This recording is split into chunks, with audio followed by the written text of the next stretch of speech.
How to update Microsoft Edge browser. So let's get started. First, what you need to do is click on these three horizontal dots in the top right corner and then go settings. Next, scroll all the way down and you will find about Microsoft Edge. Click on it.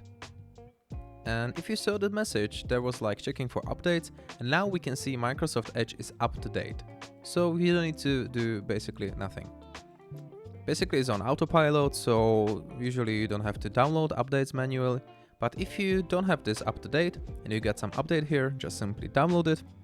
And after download, you just need to restart the browser. And that's it. This is how can you do it. If you want to see what's coming up next in this browser, just click on Learn More and you can become a Microsoft Edge insider. So we will know about new features and so on. And this is it.